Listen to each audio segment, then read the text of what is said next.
ఇది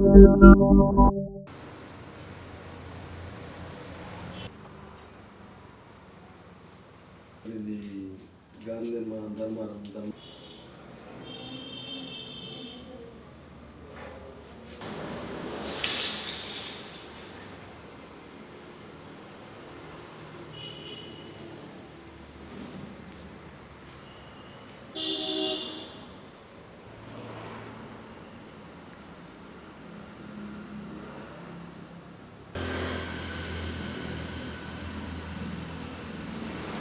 రామ్ రామ్ దోస్తులు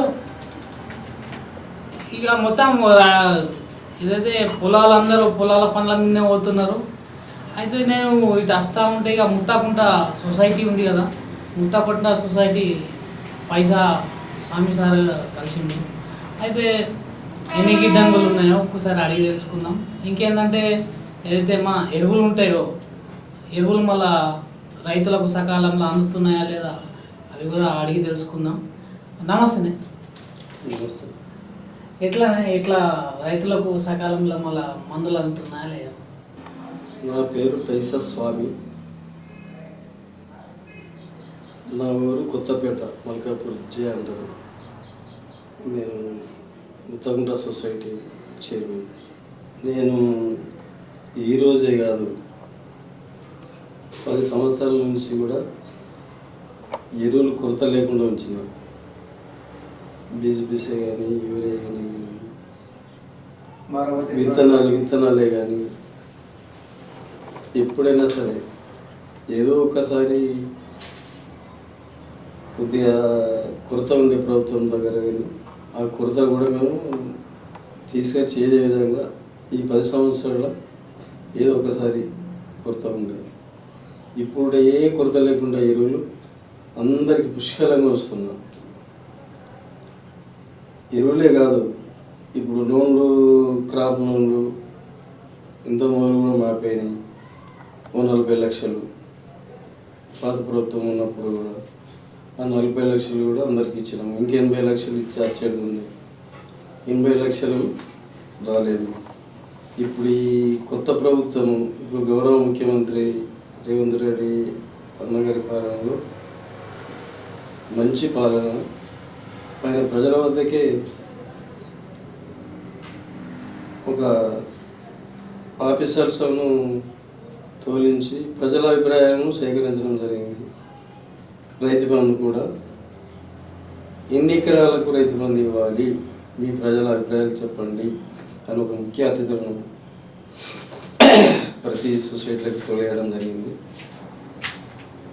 వాళ్ళు కూడా, ప్రజలు కూడా, రైతులందరూ బాగా నచ్చారు. వాళ్ళ అభిప్రాయాలు చెప్పారు. ఒక 10 ఎకరాల లోపు ఇస్తే బాగుంటుంది అన్న ఉద్దేశంతో చెప్పింది. అంతేకాకుండా ఇది 180 సర్వే నెంబరు కానీ, 84 కానీ, ఇంకా కొన్ని సర్వే నెంబర్లు ఉన్నాయి. ఇప్పుడు కాదు, అది మన తాతల అప్పటి నుంచి ఉన్నది. వాటికి కూడా రుణమాఫీ ఇవ్వాలి, ప్రజల అభిప్రాయాలు చెప్పారు. వాటికి కూడా రుణమాఫీ ఇవ్వాలి.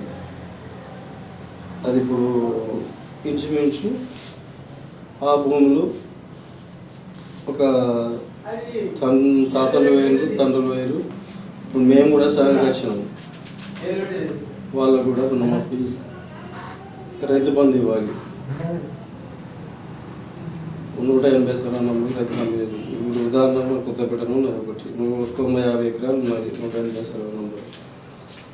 దానికి కూడా చెప్పారు ఇవ్వాలి. ఇంతమంది కూడా రేవంత్ రెడ్డి గారు చెప్పారు, అసైన్మెంట్ భూములన్నిటికి కూడా పట్టాలు ఇప్పిస్తాము, వాటికి కూడా రైతు బంధు ఇప్పిస్తాము, రుణం ఇప్పిస్తామని చెప్పారు.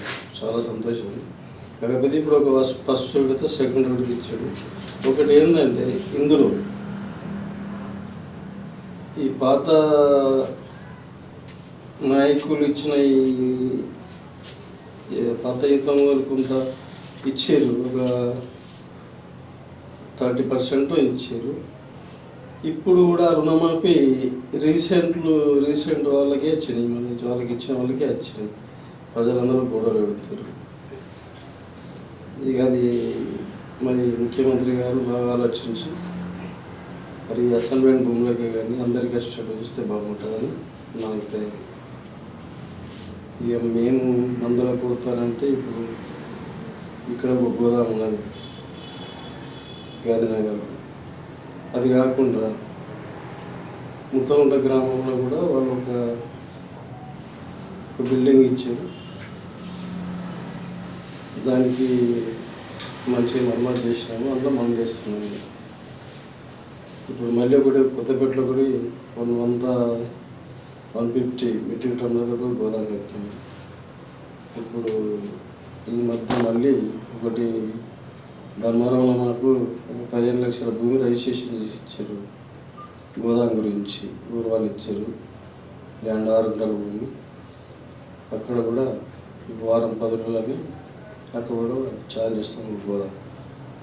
మనకైతే కొరతలేదు, అంతని బాగుంది. ఒకటి ఇబ్బంది ఒకటి ఏంటంటే ఈ అసైన్మెంట్ భూములే. ఈ అవి కూడా అందరికీ అందరి ప్రజల అభిప్రాయం ఏంటంటే అందరికీ ఈ రుణమాఫీ అందరికీ అందేలా చూస్తే బాగుంటుందని రైతులందరూ భావిస్తున్నారు. ఇంతకుముందు రైతు బంధు ఎట్లున్నాయంటే ఇక 100 ఎకరాలు అడుకుండే, 1000 ఎకరాలు అడుకుండే, 1,00,000 ఎకరాలకు ఉండే. అది కాకుండా మంచి రైతులంటే మరీ పేదవాళ్ళు అంటే 5 నుంచి 10 ఎకరాల దాకా కూడా పేదవాళ్ళు అంత పెద్ద ఉన్నోళ్ళు కాదు.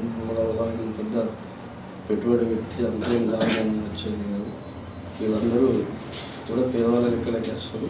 ఈ 10 ఎకరాలు ఉన్న వాళ్ళకు అందరికీ ఇస్తే బాగుంటుందని నా అభిప్రాయం. మరి గౌరవ ముఖ్యమంత్రి గారు నా తరఫున ఆయన పదే మనం చేయించున్నాను. అన్న మళ్ళా ఇప్పుడు ఏదైతే 15 ఆగస్టు వస్తుంది, రాఖీ పౌర్ణమి వస్తుంది, ఇప్పుడు మీ రైతు బంధువులకు శుభాకాంక్షలు చెప్తా. మనం ఈ ప్రతిసారి వస్తుంది, 15 ఆగస్టు వస్తుంది, రాఖీ పౌర్ణమి అవుతుంది. ప్రతిసారి అందరికీ ఒకటేసారి కాకుండా అందరికీ ఎప్పుడు మేము ప్రజలకు రైతులతోనే మేము ఎప్పుడైనా కానీ అందరితోనే ఆనందంగానే ఉంటాము.